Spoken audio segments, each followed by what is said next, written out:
Students, तो आज हम पढ़ेंगे सिंपल हार्मोनिक मोशन का लेक्चर नंबर 10। आज हम स्प्रिंग से रिलेटेड कंसेप्ट्स करेंगे। स्प्रिंग क्या होता है? एक मेटल वायर को हेलिकली वाउंड कर दें तो कहलाएगी स्प्रिंग। स्प्रिंग किसे कहेंगे?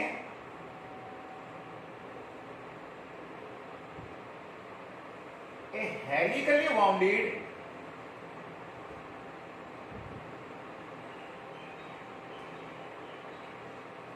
metal wire is called spring। जैसे ये मेटल वायर को हेलिकली वाउंड कर दिया तो ये बना स्प्रिंग। सपोज ये स्प्रिंग का नेचुरल लेंथ L, तो अब इस स्प्रिंग में कुछ एक्सपेंशन करें या कंप्रेशन करें तो एक फोर्स डेवलप होगी जो इसको वापस ओरिजिनल लेंथ की तरफ लेके आएगी, जिसको बोलेंगे रीस्टोरिंग फोर्स। सपोज इस स्प्रिंग में एक्सपेंशन प्रोड्यूस करें x, increase of length x, तो इसमें फोर्स डेवलप होगी जो वापस ओरिजिनल लेंथ पे लेके आएगी, यानी पहले वाली पोजीशन की तरफ, जिसको हम रीस्टोरिंग फोर्स कहेंगे। And this force is directly proportional to x, amount of expansion और compression, and F equal minus kx। Negative sign show that direction of force is opposite to the change in length। Expansion है तो expansion के opposite, compression है तो compression के opposite, and this K is called spring constant। X is amount of expansion or compression in spring।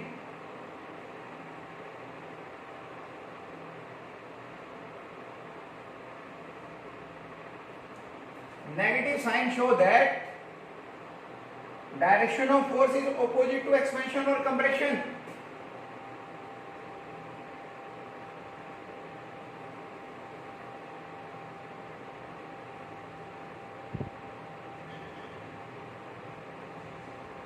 Direction of force is opposite to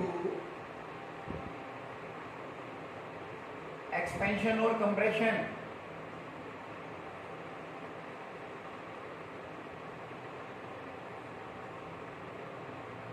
And K is a constant called spring constant। K is called spring constant।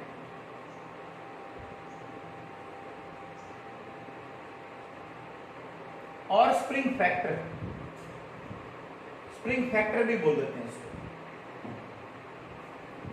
Larger the value of K, more is the stiffness, smaller the value of K, less stiffness. जितना K की value large होगी stiffness large, K की value small होगी stiffness less.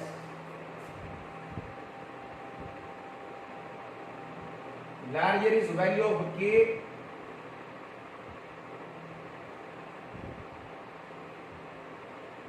more is stiffness of a spring, and vice versa।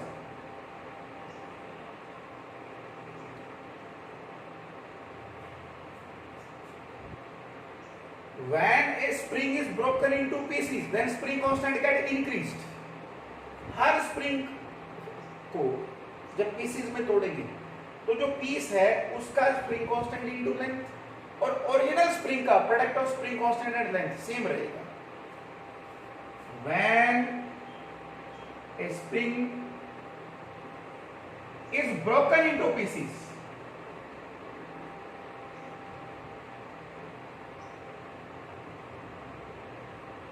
then for each spring, means each piece, product of spring constant and length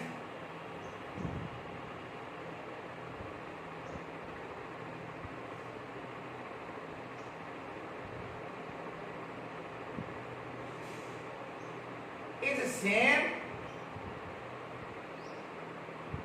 as of original spring।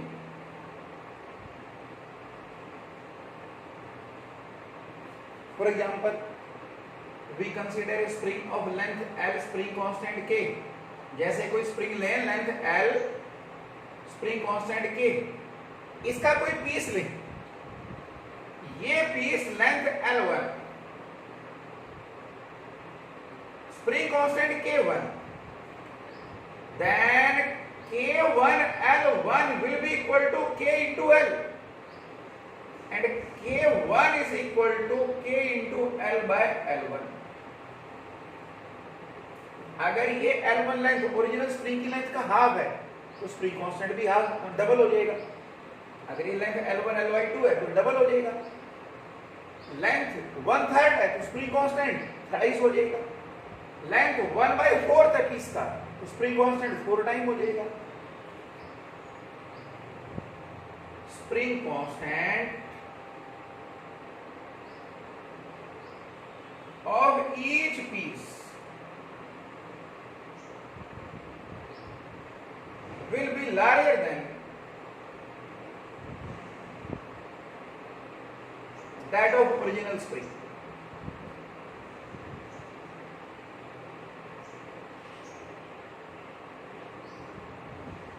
Larger than that of original spring. हर piece का spring constant original spring के spring constant से ज्यादा होगा और inversely proportional to length. Length अगर 1/n time, spring constant became n times. If length of a piece is 1/n times, then spring constant is n times.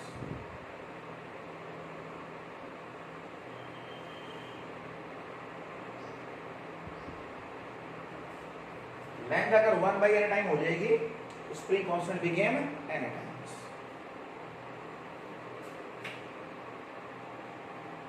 अगर springs को series में connect करें तब इक्विवेलेंट स्प्रिंग कांस्टेंट क्या आएगा. Parallel में connect करें तब इक्विवेलेंट स्प्रिंग कांस्टेंट क्या आएगा.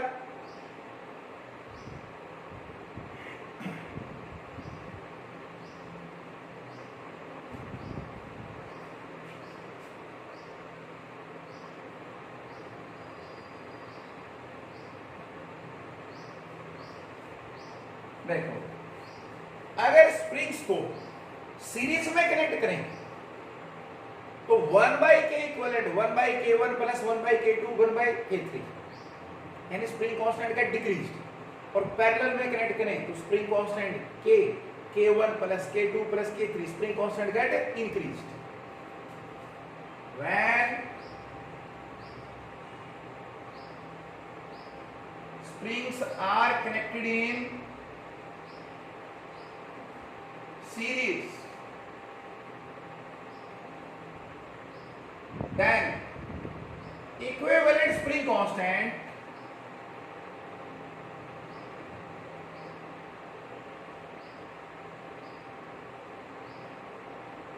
is, जैसे ये कोई स्प्रिंग कांस्टेंट K1, इसके बाद दूसरा स्प्रिंग कांस्टेंट K2, फिर एक और spring constant K3 and so on. कि अगर हम इनको स्ट्रेच करें तो सभी में सेम फोर्स डेवलप हो, एक्सटेंशन सेम नहीं हो, चेंज ऑफ लेंथ सेम नहीं हो, फोर्स डेवलप सेम हो. Then equivalent spring constant is 1/k equivalent 1/k1 plus 1/k2 plus 1/k.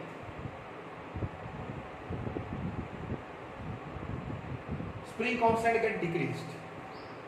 और अगर पैरेलल में कनेक्ट करें तो एक दूसरे के across, when springs are connected in parallel,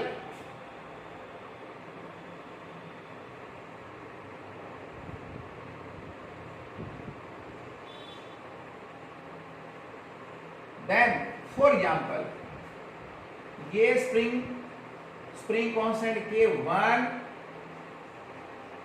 K2, K3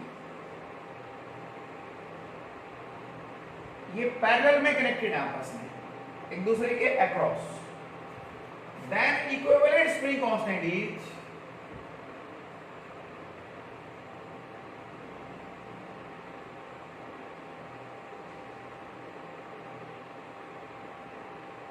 K equivalent equal K1 plus K2 plus K3.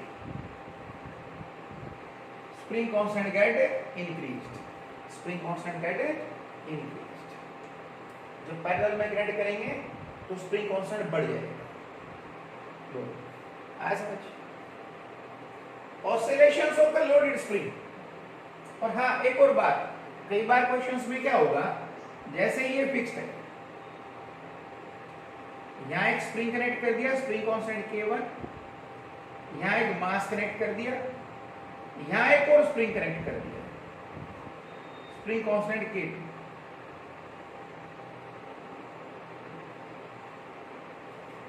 अब इस मास को थोड़ा सा इधर डिस्प्लेस कर दें तो जितनी इसमें कंप्रेशन उतनी इस वाले स्प्रिंग में एक्सपेंशन. तो दोनों के कारण फोर्स की डायरेक्शन सेम, तो फोर्स ऐड होंगी, both forces will get added. तो अब ये दोनों स्प्रिंग पैरेलल का काम करेंगे. This K1 and K2 are in parallel, क्योंकि फोर्स ऐड हो रही है. यही होता है पैरेलल में, अगर एक्स एक्सपेंशन दें तो ये जो फोर्स डेवलप होंगी, रिस्टोरिंग फोर्स, सभी की डायरेक्शन सेम, सारी ऐड होंगी, इसमें भी ऐड हो रही हैं. So these springs are in parallel. Oscillations of a loaded spring.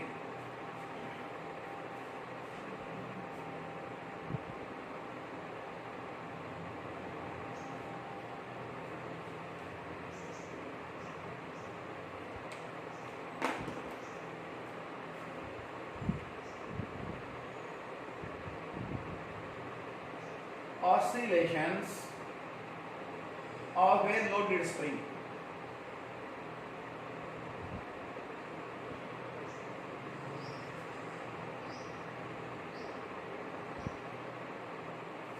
Suppose किसी स्प्रिंग से कोई मास कनेक्ट करते हैं तो बोलेंगे लोडेड स्प्रिंग. ये स्प्रिंग कांस्टेंट के, इससे मास एम कनेक्ट किया, स्प्रिंग कांस्टेंट के, इससे मास m कनेक्ट किया, इसकी ऑसिलेशंस अलाउ की वर्टिकल, चाहे फिर ये कोई स्मूथ हॉरिजॉन्टल सरफेस, इस पर कोई स्प्रिंग से कोई मास कनेक्ट करें, इसकी ऑसिलेशंस अलाउ करें horizontal.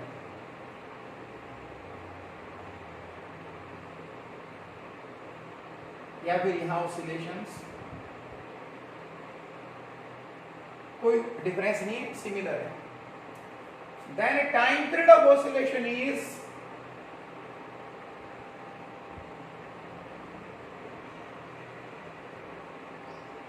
time period of oscillation of a block of mass m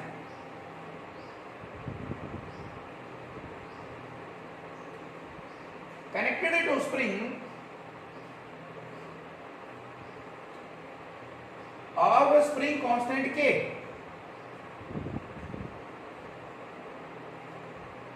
Is time period is equal to 2 pi root of m by t. 2 pi root of m by t. It will be time period of oscillation, which is independent of gravity. Gravity पे depend नहीं करेगा, चाहे free fall भी करेगा तो भी time period will remain same. It is independent of gravity.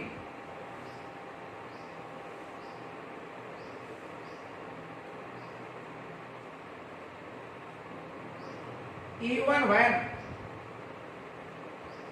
spring block system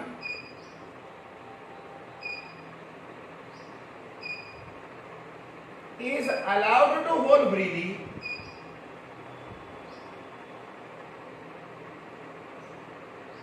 the time period of oscillation remain unchanged.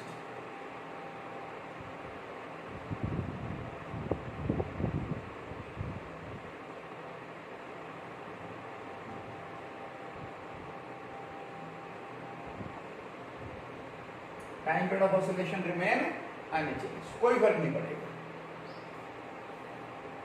जबकि simple pendulum में तो फ्री फॉल में time period of oscillation infinite, spring block system में same रहेगा. अगर हमें massive spring given है, spring का कुछ मास गिवन है, if ms is mass of a spring,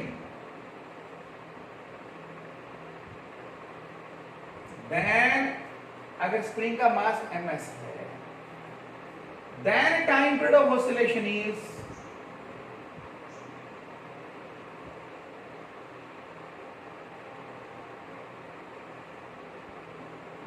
T equal to pi root of mass of block plus 1/3 of mass of spring divided by K।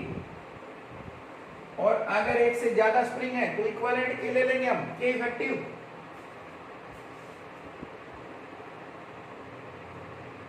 If there are more than one spring,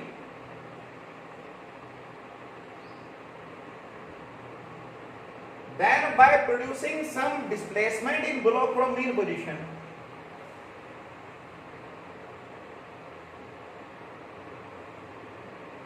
by producing some displacement in block from equilibrium position,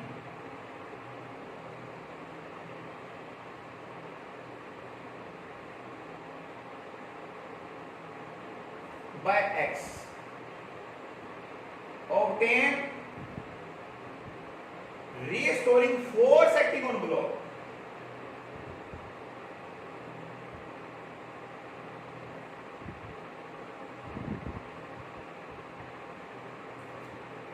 then F will be equal to minus of K effective into X।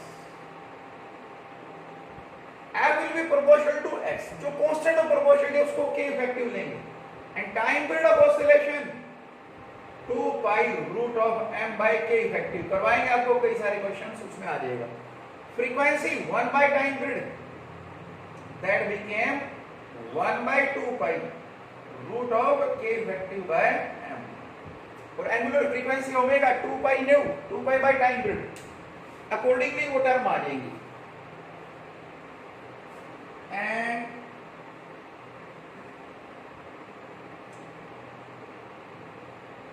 When spring is connected to a body like wheel, ring, disc, sphere, cylinder which roll over a surface,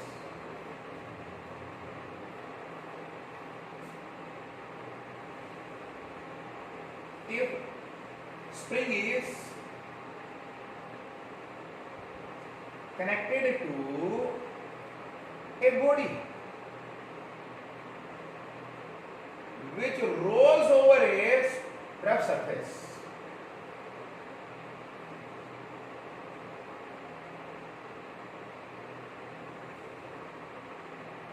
then जैसे ये rough surface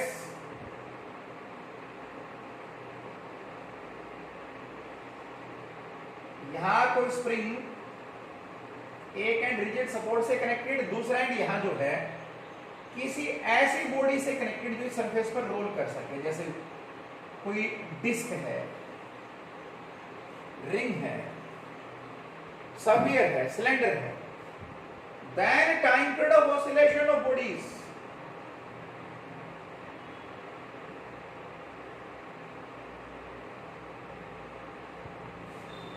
अब ये role करे, role करते हुए equilibrium position से इधर और इधर जाएगा, then time period is t equal 2 pi root of m by k into 1 plus I by mr square,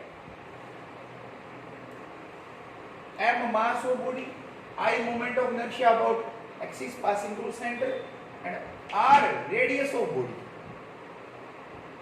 m is mass of body, r radius, and I is moment of inertia about axis of rotation, जिस axis जहां ये स्प्रिंग कनेक्टेड है वो वाला axis, axis of rotation, then it will be formula for time period of oscillation.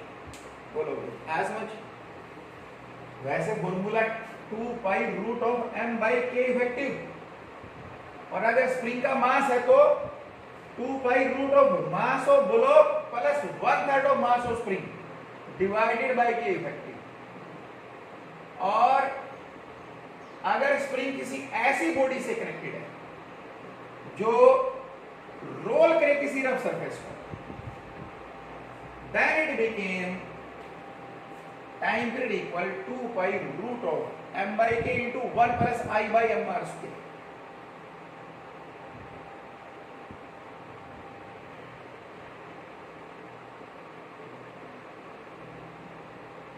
अगर कोई बॉडी स्प्रिंग से कनेक्टेड है और ये बॉडी कंप्लीटली किसी लिक्विड में बंद है, तो उसका टाइम पीरियड ऑफ ऑसिलेशन उतना ही होगा जितना एयर में था। When a body is connected to a spring,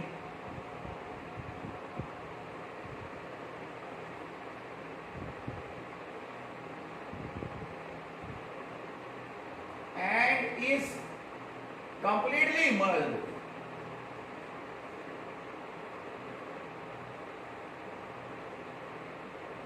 in a liquid, then time period of oscillation will be same, लेकिन completely immersed, partially नहीं, आधी या उससे कम या ज्यादा immersed है तब नहीं, तब चेंज आएगा। Time period of oscillation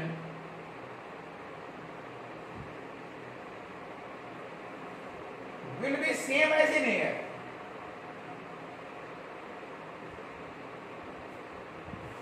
That is time period is equal to 2 pi root of m by k, उतना ही रहेगा। आया समझ? अब देखो स्प्रिंग पे बेस्ड कुछ क्वेश्चंस मैं आपको करवाता हूं। For example,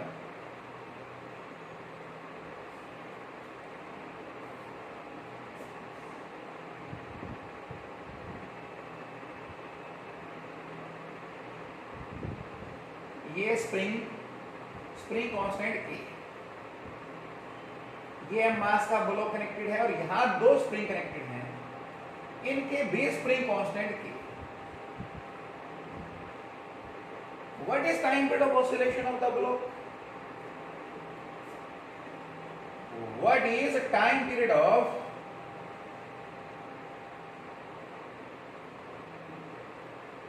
oscillation of block in figure above?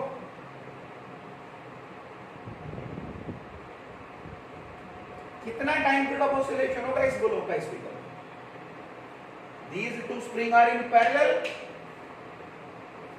spring constant k plus k 2k, this 2k in parallel with k, ये सब पैरेलल है। ये फिक्स्ड सपोर्ट है, ये फिक्स्ड सपोर्ट है, ये तो दिख ही रहे हैं क्रॉस पैरेलल। उसको इधर x अगर हम डिस्प्लेसमेंट दें तो ये x कंप्रेस तो वो x expand, force direct restoring force का डायरेक्शन सेम, तो ऑल आर इन पैरेलल। तो स्प्रिंग कांस्टेंट ये k और k parallel 2k, this 2k in parallel with k effective became 3k, so time period is equal to 2 pi root of m by k effective, that is 2 pi root of m by 3k, it will be time period of oscillation।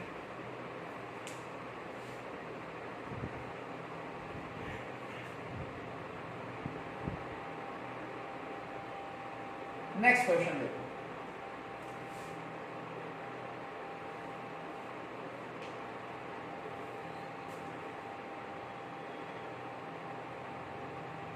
Suppose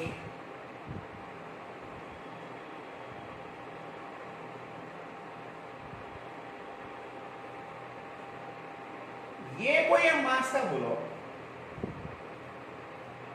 यहां इस तरह से connected है कि spring constant के, ये spring constant 2k और ये स्प्रिंग कांस्टेंट फिर से k। What will be time period of oscillation of block? Now time period of oscillation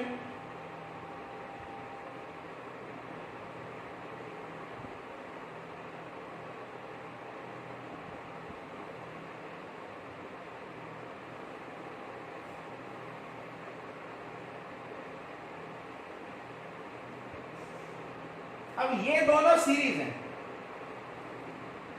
1 bye K effective 1 by k1 plus 1 by k2। तो यहां से जो k आएगा हमारे पास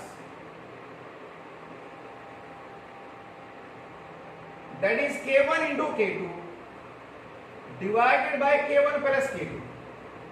1 by k equivalent 1 by k1 plus 1 by k2 LCM ले लो और reciprocal कर दो k equivalent k1 into k2 by k1 plus k2। k1 is k into 2k divided by k plus 2k 3k, that is 2 by 3k है ना। it is parallel with this k3, so k effective became k equivalent for these plus k3, that is 2 by 3k plus k, which became 5 by 3k, which became 5 by 3k, and time period is 2 pi root of m by k effective, that became 2 pi root of m by 5k by 3. It will be time period of oscillation. फिर इसमें एक और बड़ा बढ़िया concept इस question के through मैं आपको बताता हूं। अगर कोई स्प्रिंग दो ब्लॉक से कनेक्टेड है और दोनों ही ब्लॉक फ्री हैं ऑसिलेट करने के लिए, then find out time period of oscillation। इसकी ट्रिक बताता हूं मैं आपको, याद रखना है।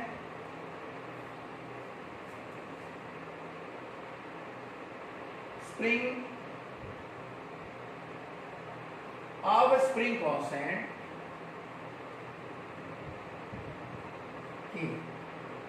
is connected to two blocks and its two ends,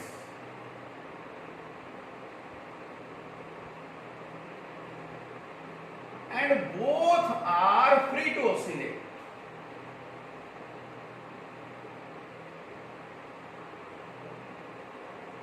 Then find out time period।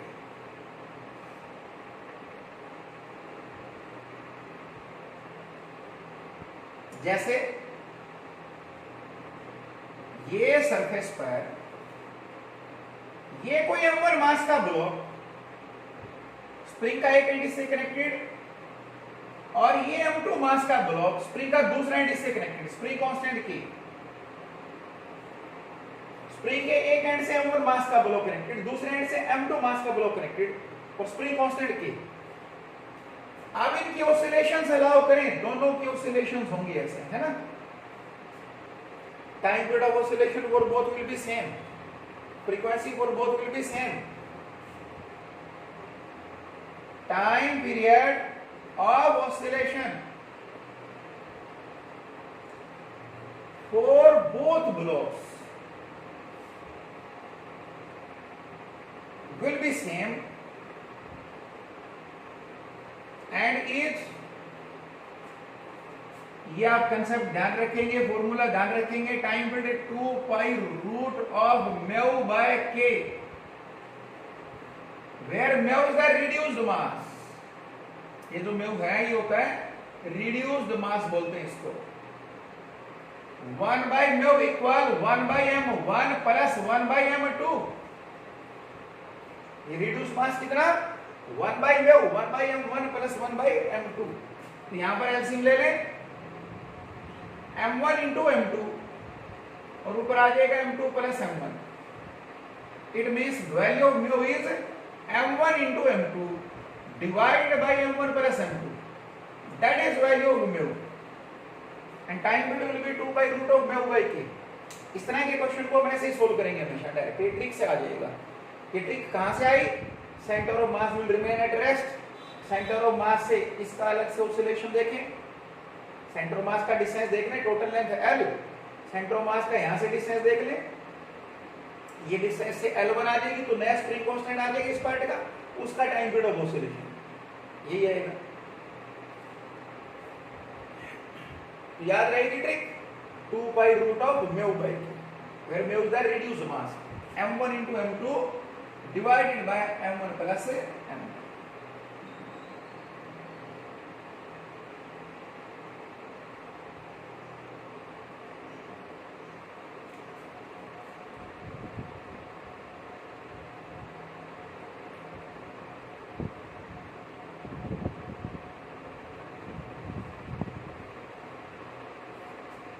For example हम एक क्वेश्चन लें, ये कोई ट्रॉली है,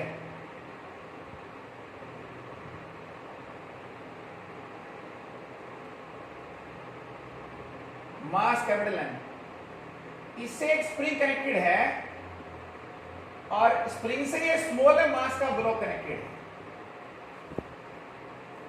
सारे सरफेस स्मूथ है, स्प्रिंग का स्प्रिंग कांस्टेंट के, all surfaces are smooth.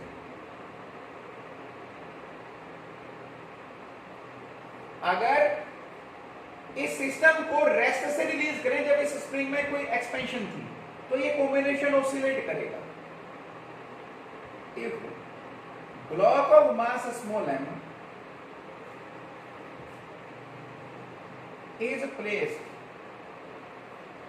after producing some expansion in the spring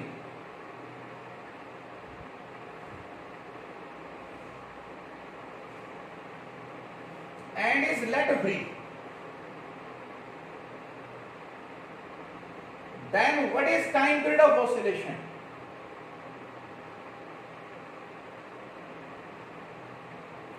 कितना टाइम पीरियड ऑफ ऑसिलेशन होगा? What will be time period of oscillation? This trolley and block both will oscillate together. Then reduce mass, that is small m into capital M divided by small m plus capital M, and time period 2 pi root of mu by k, वही concept apply हो जाएगा। 2 pi root of mu small m into capital M divided by small m plus capital M into k.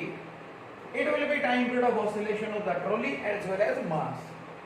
दोनों का ये time period of oscillation होगा, दोनों एक साथ मीन पोजीशन से एक्सट्रीम पे जाएंगे, वापस आएंगे, दूसरी एक्सट्रीम पे जाएंगे, both will oscillate simultaneously.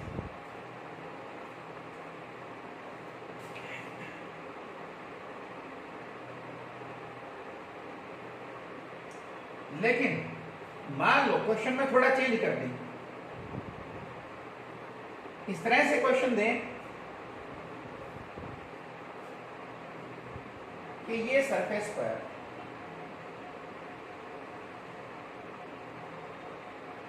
ये m2 मास का ब्लॉक प्लेस्ड है, इससे स्प्रिंग कनेक्टेड है, स्प्रिंग कांस्टेंट की, और इसके ऊपर ये m1 मास का ब्लॉक कनेक्टेड है। अब इस m1 का time period of oscillation, m2 तो सरफेस पे प्लेस है, ये वर्टिकल सिस्टम है, time period will be 2 pi root of m1 by k because only m1 is oscillating, m2 is placed on the ground.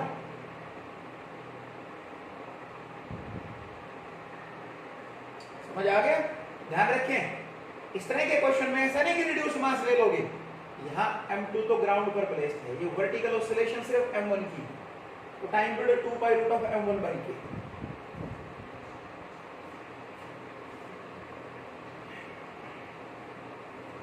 Next question देखो,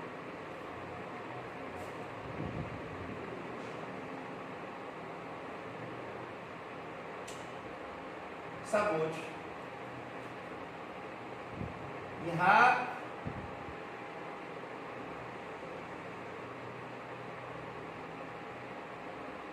ये कोई spring constant की,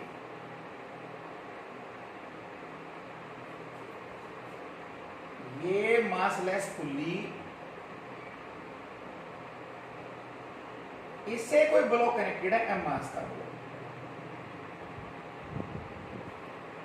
अब अगर इसके ऑसिलेशन अलाउ करें, what will be time period of oscillation of block of mass है?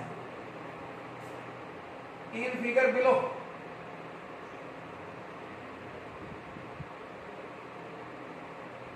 if pulley is massless,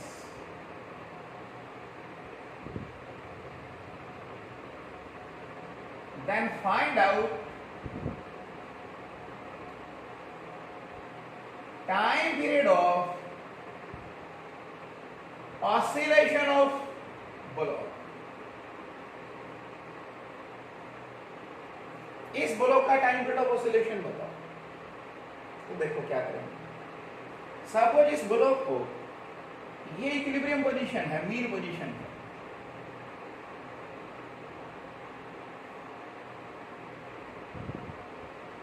इसे x नीचे लेके आए, x अमाउंट से नीचे लेके आए, तो पुली भी x नीचे आएगी। अब ये पुली यहां से x अमाउंट से नीचे आ जाएगी, तो ये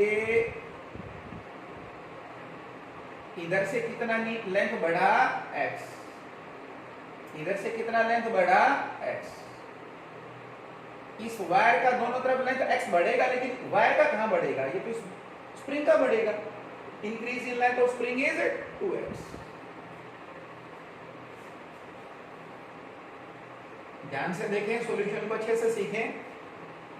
if block is pulled down by x, block is pulled down by x, then increase in length of spring will be 2x. Pulley moves down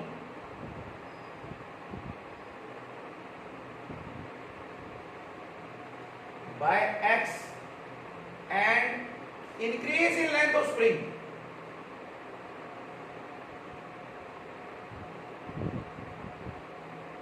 is 2x. Spring का लेंथ कितना बढ़ेगा भाई, 2x। इधर से x लेंथ बढ़ेगी, इधर से x length बढ़नी चाहिए, तो टोटल 2x लेंथ बढ़ेगी। Force developed in spring,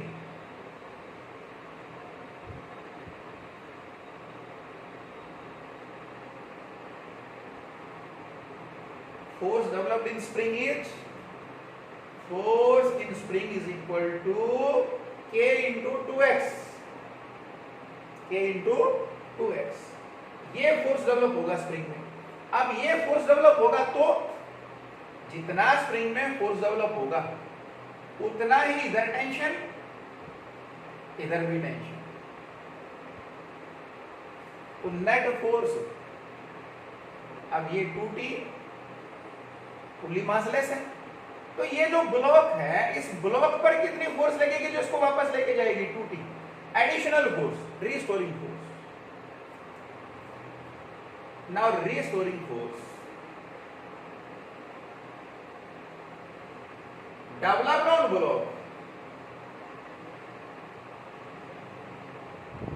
what is restoring force developed on block, that is equal to minus of 2t। जिधर डिस्प्लेसमेंट है उसके अपोजिट है, displacement downward, force is upward.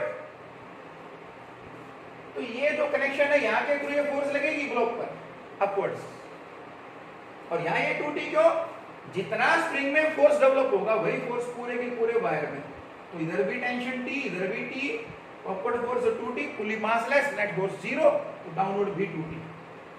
तो ब्लॉक पे एक्शन के equal and opposite reaction, upward force 2t, so force is minus 2t and this force is minus 2। what is the tension, tension is equal to force developed in spring minus of twice of force in spring,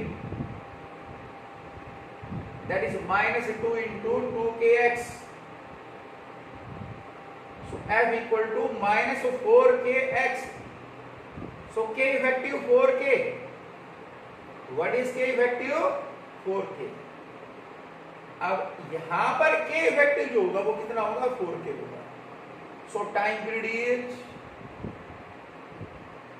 2 pi root of m by k effective, that is 2 pi root of m by 4k। It will be time period of oscillation of this block. बहुत ही बढ़िया question है, बोलो concept समझ आ गया। इसमें थोड़ा change कर दें, सपोज यहां ये ब्लॉक ना देके पुल्ली का ही मास कह दें, पुल्ली जो है वो मासिव है,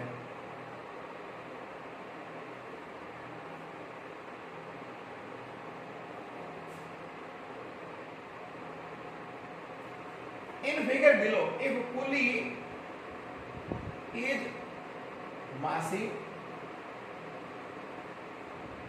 having mass m,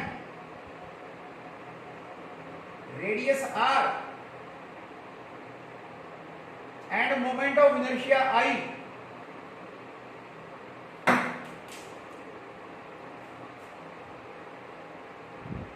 and string does not slip over the pulley.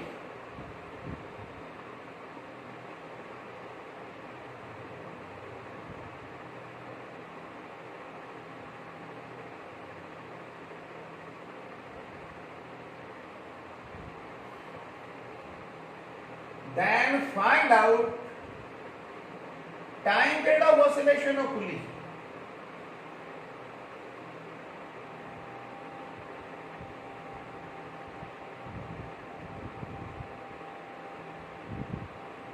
यानी जो स्ट्रिंग है ये स्लिप नहीं कर रहा पुल्ली को, रोल करवाएगा पुल्ली को, फ्रिक्शन सफिशिएंट है कि पुल्ली रोल करेगी. What will be time period of oscillation? बिल्कुल सिमिलर सा क्वेश्चन. अब यहां ब्लॉक की जगह पुल्ली को पुल करें,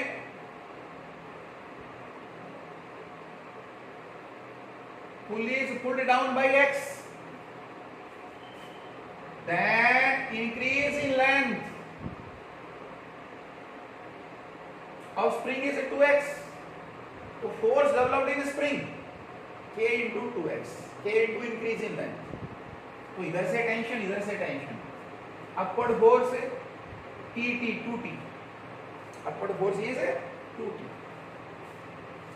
तो restoring force developed on the block, that is minus 2t, minus of twice of force in spring, minus 4kx. तो k effective 4k,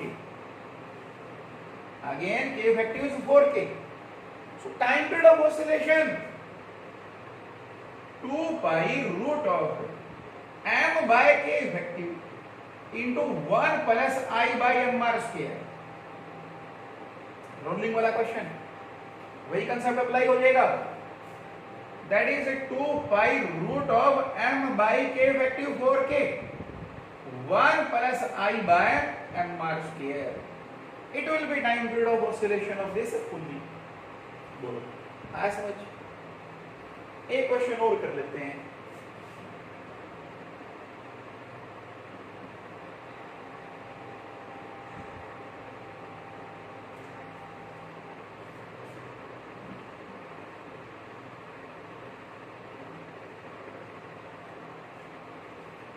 Suppose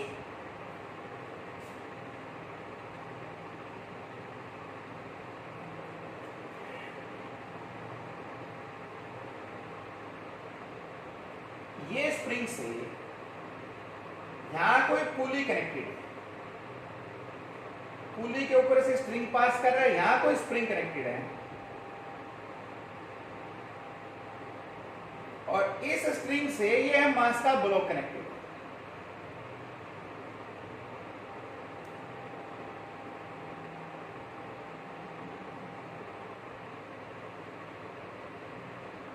Pulley is free to move. Block is also free to move. What will be time period of oscillation of this block? If spring constant of the spring are K1 and K. कुछ भी same भी दिए जा सकते हैं और different भी दिए जा सकते हैं. In figure shown, what is time period of oscillation of block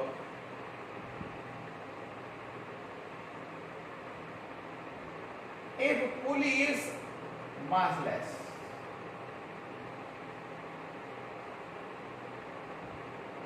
Frictionless,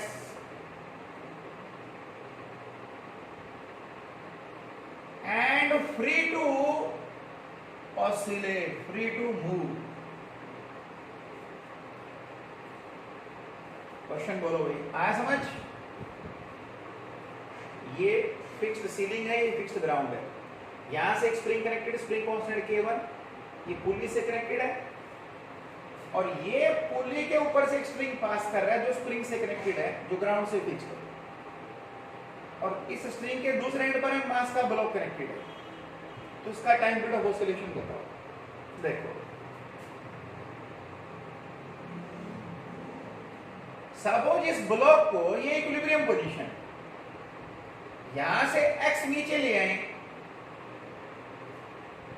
तो ये ब्लॉक को जब x नीचे लेके आएंगे ना, तो कुछ ये पुली भी नीचे आएगी, कुछ स्प्रिंग K1 की लेंथ बढ़ेगी, कुछ K2 की लेंथ बढ़ेगी। Like block is pulled down by x. Block is pulled down by x, and then increase in length of spring K1 is x1 and increase in length of spring K2 is x2. When increase in length of a spring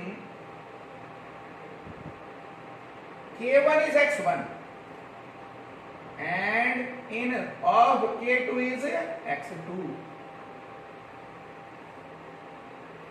Suppose spring K1 की length में increase x1, K2 की length में increase x2, इसका मतलब पुली कितनी नीचे आएगी? x1. इसका लेंथ x1 बढ़ा तो पुली x1 नीचे आ गई। पुली moves down by x1. अब एक बात सोचो, पुली यहां से x1 नीचे आ गई,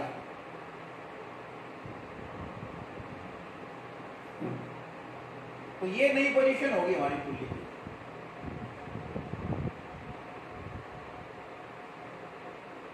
तो x1 इधर से, स्ट्रिंग की लेंथ x1 इधर से डिक्रीज, तो कितना नीचे आ गया? 2x1, और x2 ये लेंथ बढ़ा तो टोटल ब्लॉक कितना नीचे आ गया? 2x1 plus x2 means x is equal to 2x1 plus x2। एक बार फिर से सुन लें, अगर ये पुली इस पोजीशन से, यहां ये पुली थी, यहां से x1 नीचे आई, तो अब ये पुली ऐसे हो जाएगी, तो ये x1 लेंथ, ये x1 लेंथ स्ट्रिंग की, तो 2x1 लेंथ नीचे आ जाएगी ना, तो ब्लॉक 2x1 नीचे आएगा। x2 ये लेंथ बढ़ गई, तो उसके कारण x2 नीचे आएगा, तो total x is equal to 2x1 plus x2। Hence x equal to x1 plus x2.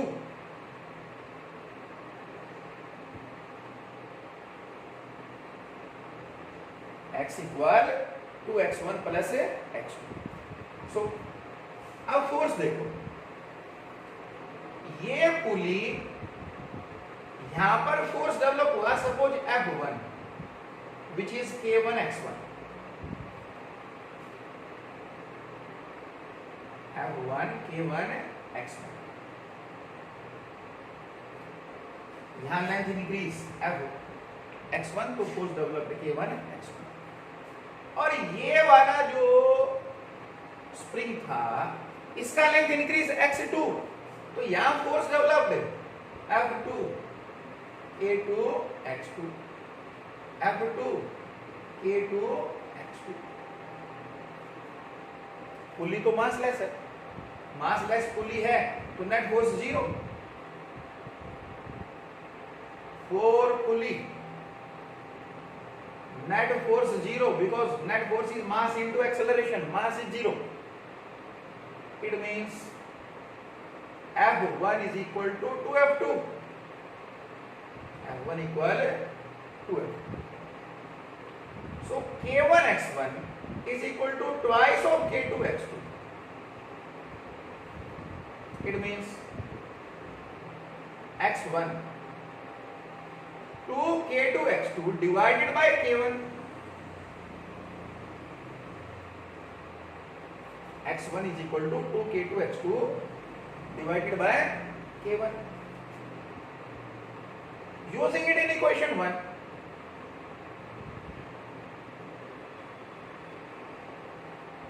it became x equal to x1 2 into 2 K2 x2 divided by K1, that is 4 K2 x2 divided by K1, and x2 equal k1x by 4k2, that is x2.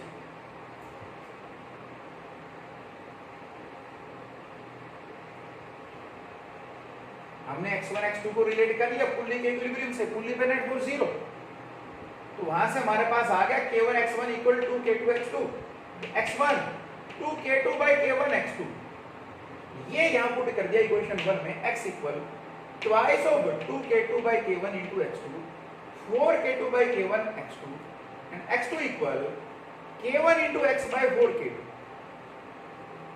अब ये अगर x2 है तो इसका मतलब F2K2 x2, तो जो force इस ब्लॉक पर एक्ट करेगी अपवर्ड्स वो कितनी, 4 ब्लॉक, ये मास का ब्लॉक, ब्लॉक पर तो फोर्स लग रही है F2, जितना फोर्स ये इस वाले स्प्रिंग में डेवलप हुआ, that is restoring force of the spring,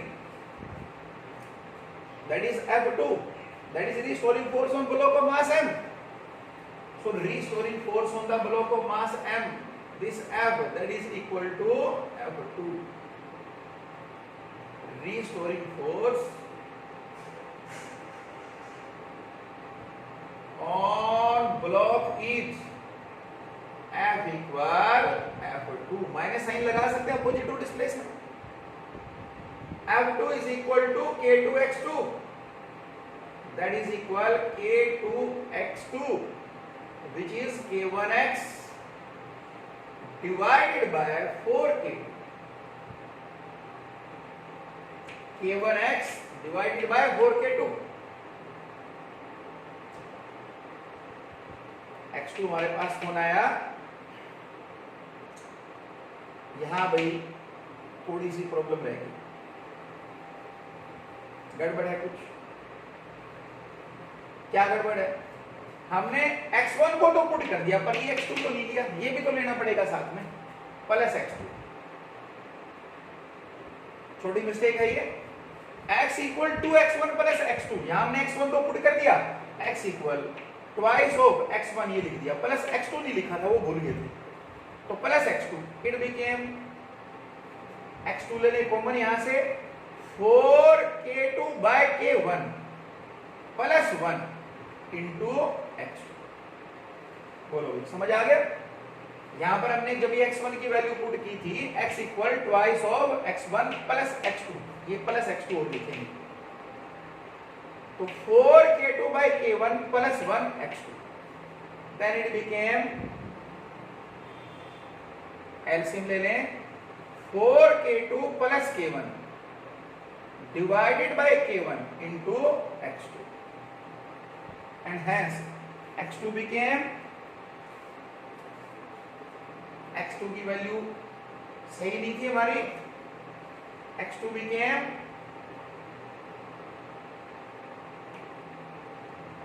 k1 into x divided by 4k2 plus k1, x2 equal k1 into x divided by 4k2 plus k1,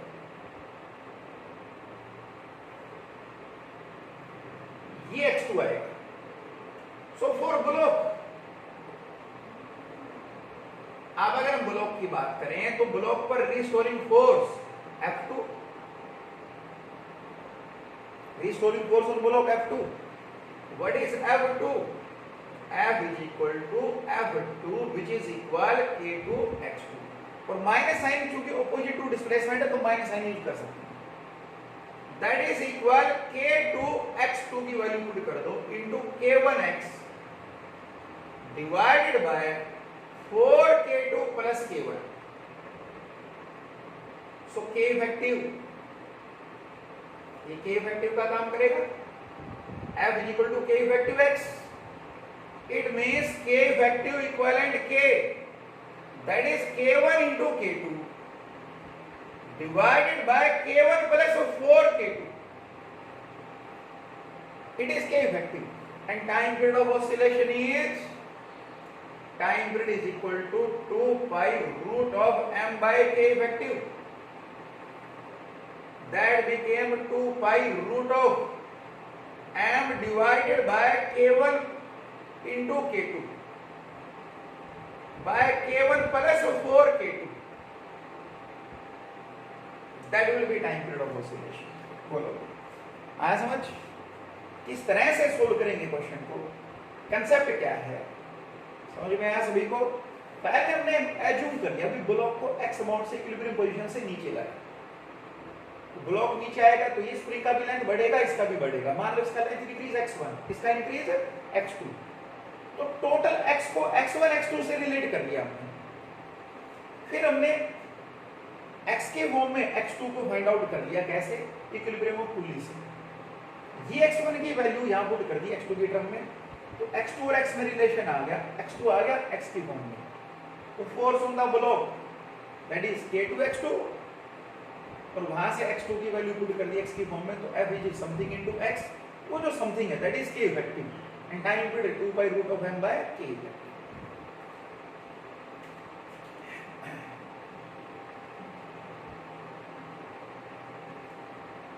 एक क्वेश्चन और कर लेते हैं।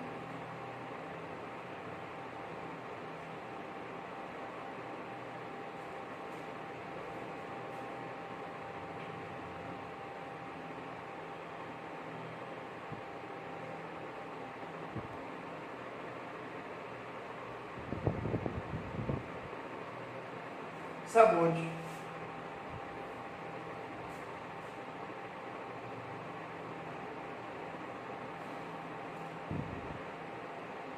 कोई स्प्रिंग है, स्प्रिंग कांस्टेंट K, उससे कोई ब्लॉक कनेक्टेड है, टाइम पीरियड ऑफ ऑसिलेशन जो है that is 3 second.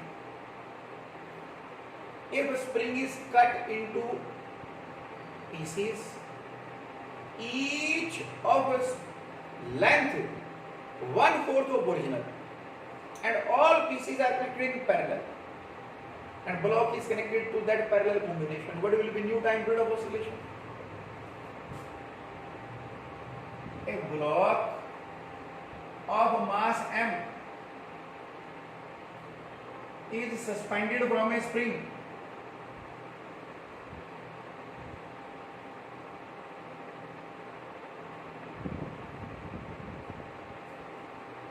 and its time period of oscillation is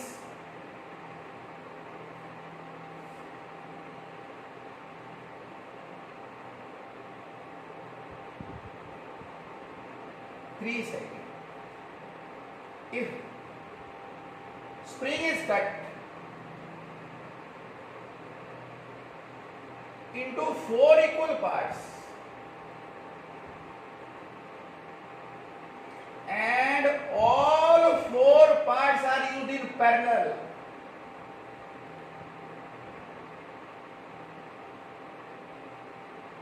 spring को 4 इक्वल पार्ट में कट किया, सभी 4 पार्ट पैरेलल में यूज किए, then what will be time period of oscillation of block?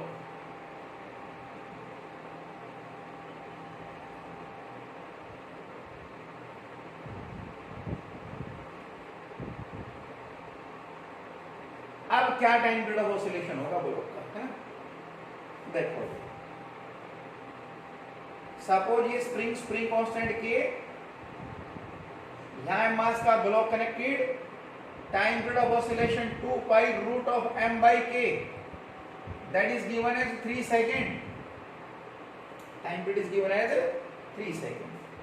If spring is cut into 4 equal parts, for each part spring constant 4K. If spring is cut into 4 equal parts, then for each part K effective is equal to 4K, and all are in parallel. If all 4 pieces are in parallel,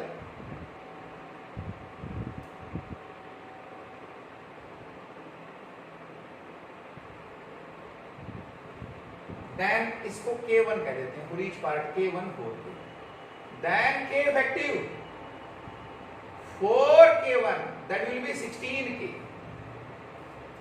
So new time period of oscillation T prime 2 pi root of m by k effective. 2 pi root of m by k effective. It became 2 pi root of m by k effective 16k. 1 by 16 root 1 by 4 of 2 pi root of m by k. And 2 pi root of m by k 3 second. That is equal 3 by 4 second. It is answer. Good. As much.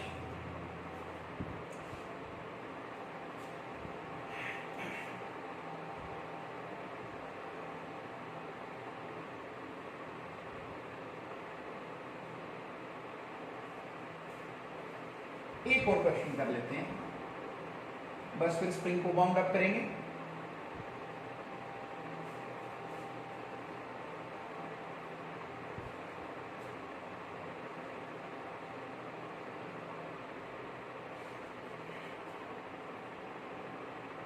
Suppose a liquid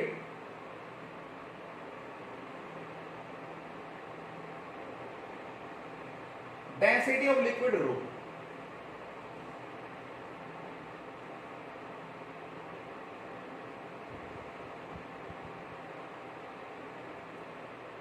यहां किसी spring से, जिसका spring constant के, ये कोई cylindrical block connected है जो partially emerged है लिक्विड में।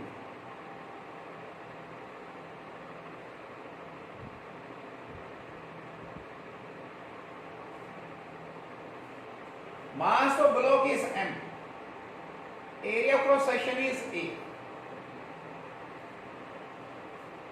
अब अगर इसको अलाउ करें to oscillate, what will be time period of oscillation? A cylindrical block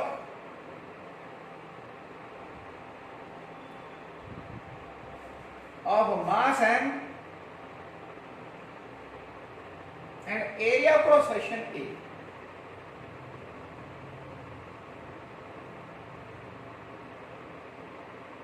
is connected to a spring.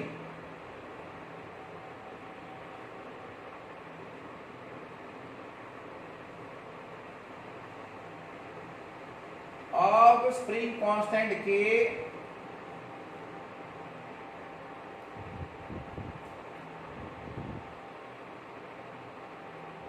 and in equilibrium.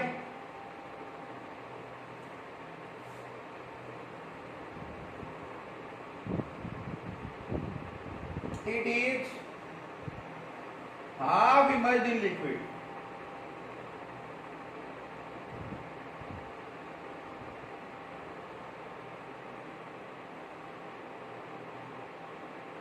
If block is allowed to oscillate,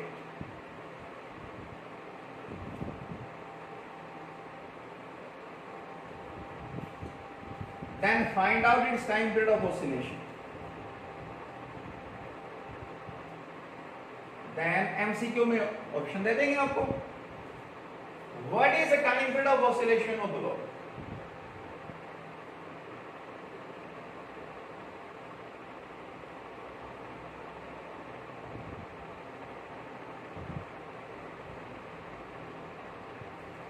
देखो, ये सपोज ब्लॉक इक्विलिब्रियम में है, इसको इक्विलिब्रियम पोजीशन से x amount से नीचे धकेल दे। इतना जो लेंथ है ये इक्विलिब्रियम में डूबा हुआ है, तो इसका मतलब अब यहां नेट फोर्स सिस्टम में जीरो है जब ये एल लेंथ डूबा हुआ है। उसमें बायंसी भी इंक्लूडेड है, स्प्रिंग का फोर्स भी इंक्लूडेड है, ग्रेविटी भी इंक्लूडेड है, सब इक्विलिब्रियम में है, सभी का रिजल्टेंट जीरो। तो उनको कंसीडर करने की जरूरत नहीं है। हाँ, इसको एक्स अमाउंट से और नीचे लेके आएंगे तब जो फोर्स डेवलप होंगी उनकी बात करेंगे। If block is pulled down by x from equilibrium position,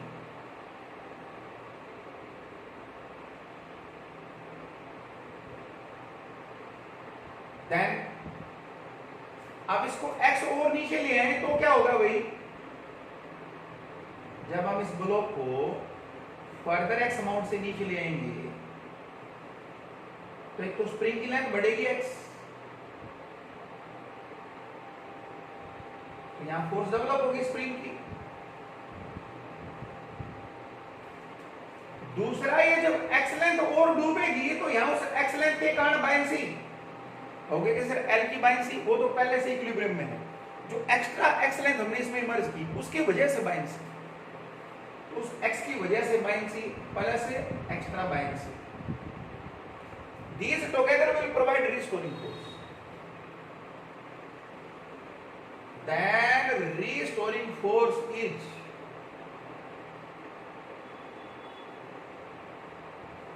F equal force of spring plus force of buoyancy due to x length. Force of spring K into x. Minus भी आप यहां पर लगा सकते हो क्योंकि वापस मीन पोजीशन की तरफ लेके जाएंगी।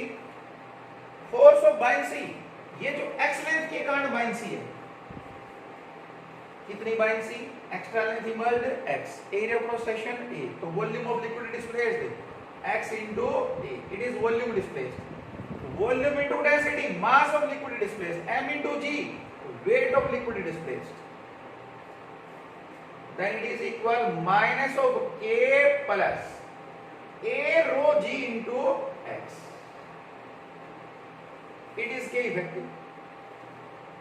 So K effective for the combination for the system K plus A rho G. ये K effective आ जाएगा and time period of oscillation 2 pi root of m by K effective.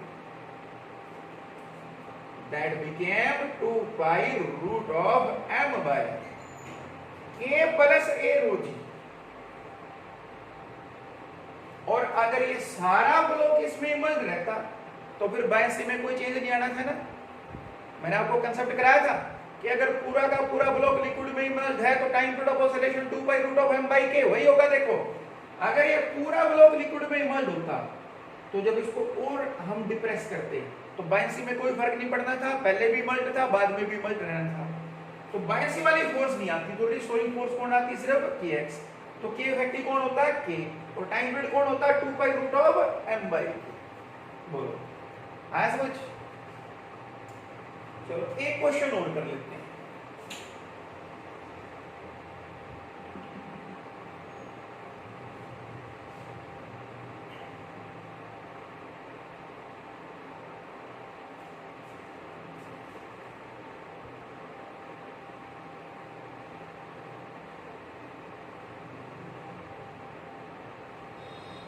Spring के बजाय elastic wire का question कर लेते हैं। Spring के जैसे ही कंसेप्ट बनेगा।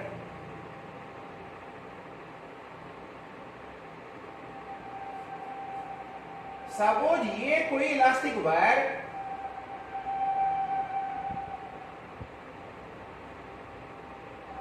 Length L, area cross section A, Young's modulus of material Y, mass negligible, इससे कोई मास का ब्लॉक सस्पेंडेड है। अगर इसको थोड़ा सा पुल करें downward, what will be time period of oscillation? A block of mass m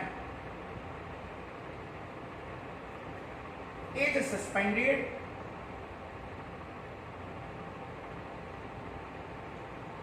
from a wire of length L, area of cross section A,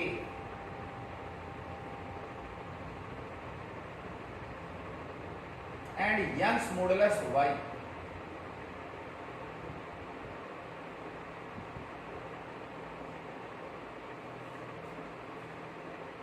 If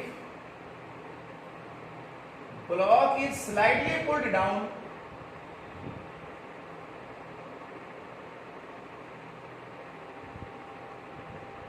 and let free, then what will be its time period of oscillation?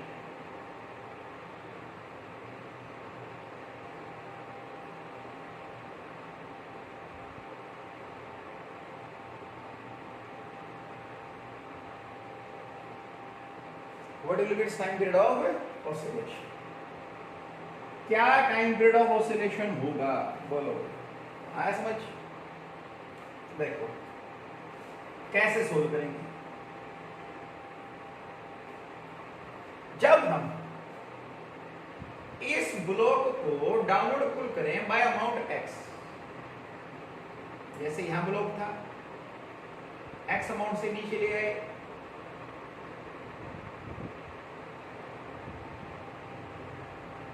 तो increase in length of wire is x.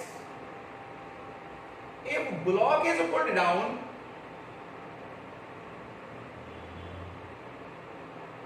by x, then increase in length of wire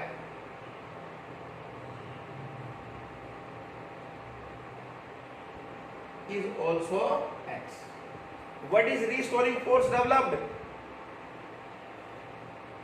Let F is restoring force developed in wire.